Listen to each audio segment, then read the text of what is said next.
صحیح بخاری میں حدیث ہے، نبی علیہ السلام فرماتے ہیں میں نے خواب میں دیکھا کہ میں نے یوں تلوار لہرائی ہے تو اس کا اگلا حصہ ٹوٹ گیا، تو میں نے اس کی تعبیر کی ہے کہ احد میں ہمیں تکلیف پہنچے گی، اور پھر میں نے دوبارہ تلوار لہرائی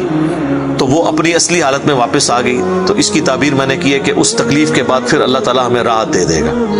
ظاہر ہے کہ پھر الٹیمیٹلی شکست جو ہے وہ فتح شکست میں بدلی، اور پھر شکست سے دوبارہ سے سروائیول تو کم از کم ہوگی، اگرچہ کئی انصاری اصحاب جو ہیں وہ شہید ہوئے، مدینے کا کوئی گھر نہیں بچا تھا جس میں میت نہ ہو۔ ایک غم کا عالم تو تھا، مہاجرین میں سے بھی حضرت حمزہ بن عبد المطلب، ان کا غم ہی رسول اللہ کے لیے بہت بڑا تھا، وہ آپ کے بھائیوں کی جگہ بھی تھے اور چچا بھی تھے، دودھ بھی تھے، رضاعت کا رشتہ بھی تھا ان سے، بھائی والا بھی، آرمی چیف بھی تھے، بدر میں بھی احد کے اندر بھی، تو حضور کے لیے وہ بھی غم بہت تھا۔ حضرت حمزہ بن عبد المطلب کا غم اتنا بڑا غم تھا کہ صحیح بخاری میں ایک پورا چیپٹر ہے غزوہ احد کے چیپٹر کے اندر نا، اس کا عنوان ہی ہے حضرت حمزہ بن عبد المطلب کی شہادت، اور اس میں وہ لمبی حدیث ہے واشی کے بارے میں۔ دو تابعین جو ہے وہ واشی کو ملنے کے لیے جاتے ہیں، وہ شام میں شفٹ ہو چکے ہوتے ہیں، اور ان سے جا کے حضرت حمزہ کا قتل کے بارے میں پوچھتے ہیں، تو واشی بتاتے ہیں کہ جی میری یعنی ڈیوٹی لگائی گئی تھی جبیر بن مطعم کی طرف سے، خیر وہ جبیر بن مطعم بعد میں وہ بھی مسلمان ہو گئے، وہ بھی صحابی ہیں، اور ہند جو بیوی تھی ابو سفیان کی، اس نے اپنے باپ کا بھائیوں کا بدلہ لینا تھا، تو وہ کہتے ہیں میں ایک پتھر کے پیچھے چھپ گیا اور میں انتظار میں رہا کہ میں موقع ملتے ہی سامنے آ کے وہ نہیں لڑا، اس نے چھپ کے جو ہے نا وہ نیزے کا وار کیا، اور وہ کہتے ہیں ناف والی جگہ پہ میں نے نیزہ مارا اور وہ آر پار ہو گیا، اس کی وجہ سے حضرت حمزہ کی ڈیتھ ہو گئی۔ اور پھر کہتے ہیں میں جب مسلمانوں کو اللہ نے غلبہ دیا تو میں مکہ بھی چھوڑ کے، یعنی فتح مکہ کے بعد طائف چلا گیا، طائف میں نے سکونت اختیار کر لی، تو بالآخر طائف میں بھی اسلام پہنچ گیا، وہاں کے قبائل نے بھی اسلام قبول کر لیا، چاروں ناچار میرے پاس کوئی حل نہیں تھا، تو مجھے میرے ساتھیوں نے کہا کہ رسول اللہ معاف کرنے والے ہیں، تم حضور کے سامنے پیش ہو، اللہ تعالیٰ تمہاری غلطی معاف کر دے گا، تو میں بھی ان لوگوں کے ساتھ چلا گیا۔ اب وہ نبی علیہ السلام کے سامنے پیش ہوئے، صحیح بخاری کے الفاظ ہیں کہ نبی علیہ السلام نے پوچھا واشی، کہا یا رسول اللہ واشی ہو، قاتل حمزہ، کہا یا رسول اللہ۔ آپ امیجن کریں، آپ فرمایا کہ واشی تیرا جو یہ عذر ہے میں اس اعتبار سے اسلام قبول کرتا ہوں، لیکن کیا تم یہ کر سکتے ہو کہ مجھے اپنی شکل دوبارہ نہیں دکھانی؟ اچھا یہ حضور کا ہی حوصلہ تھا، ادروائز تو اس کا گاٹا اترنا چاہیے تھا، ٹھیک ہے، کیونکہ اب جب کہ غلبہ اسلام کا ہو گیا اس کے بعد اسلام قبول کرنا، لیکن حضور کی شفقت تھی۔ لوگ اگلے جملے کو تو دیکھتے ہیں کہ حضور نے کہا مجھے شکل نہیں دکھانی، اور وہ یعنی سمجھتے ہیں کہ شاید حضور نے سختی کی ہے یا ایک فنیٹک اپروچ ہے، ایسا نہیں ہے۔ آپ دیکھیں کسی کی جان بخشی ہو گئی ہے، یہ چھوٹی بات ہے۔ تو اس پہ میں اکثر جملہ بولا کرتا ہوں کہ چچا سے زیادہ انسان کو اپنی اولاد سے محبت ہوتی ہے۔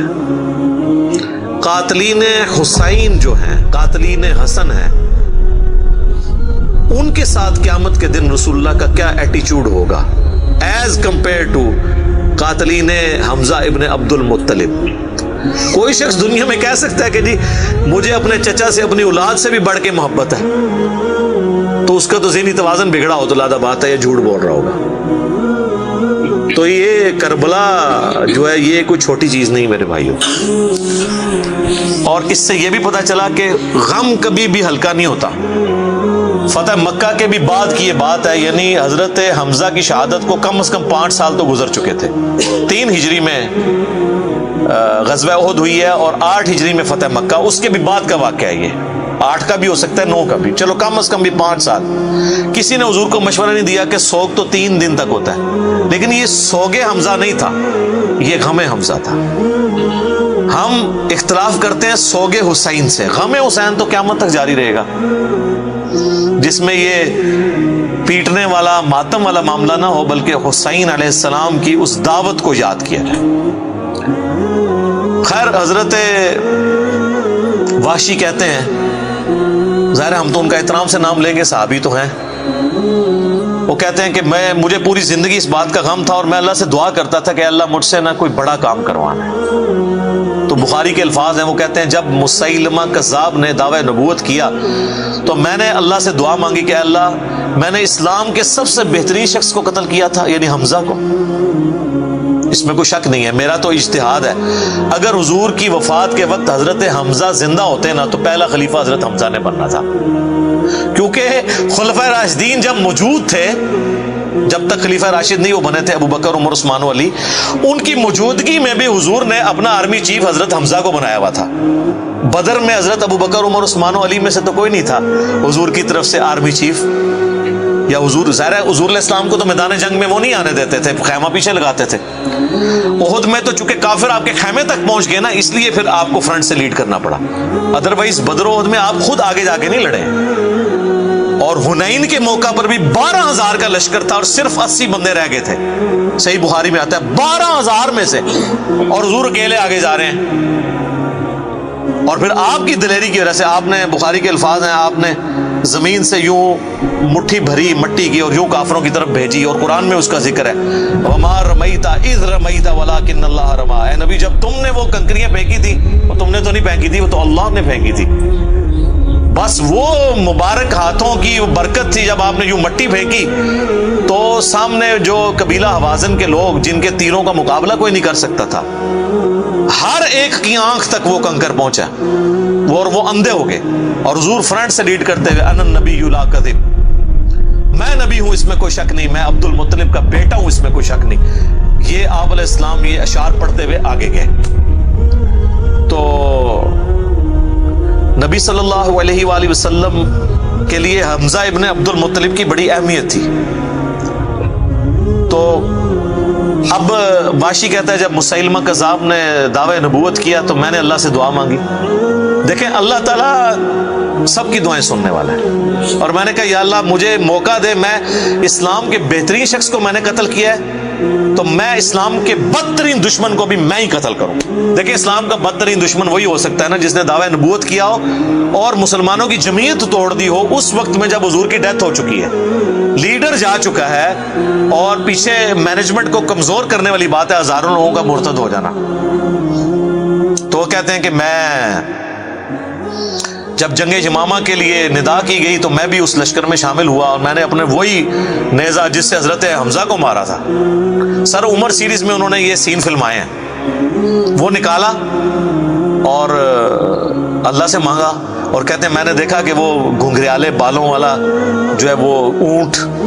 کی رنگت کا اس کا جسم وہ دیوار کے ساتھ ٹیک لگائے ہوئے کھڑا ہے۔ تو میں نے پوچھا کہ وہ مسیلمہ کذاب کون سا ہے، تو انہوں نے بتایا یہ ہے۔ انہوں نے دور سے اس کو مارا، ان کا نشانہ تو بڑا زبردست تھا، تو وہ مارا گیا اور گر پڑا زمین کے اوپر اس نیزے کے وار سے۔ پھر ایک انصاری صحابی نے آگے بڑھ کے اس کی گردن کاٹ دی۔ تو پھر وہ کہتے تھے کہ مجھے اللہ سے امید ہے کہ اللہ تعالیٰ اس نیکی کی برکت سے میری وہ غلطی معاف کر دے گا۔ ٹھیک ہے، ویسے تو اسلام لانے ہی غلطی معاف کر دیتا ہے، صحیح مسلم میں حدیث ہے کہ ایمان لانا پچھلے کے گناہوں کو معاف کر دیتا ہے، لیکن سر کچھ گناہ بہت بڑے لیول کے ہوتے ہیں، اس کے لیے بہت بڑے لیول کی نیکی چاہیے ہوتی ہے اس کی کمپنسیشن کے لیے۔ چونکہ حضور بھی تو اس اعتبار سے تو حضرت واشی حضور کے سامنے نہیں آتے تھے نا۔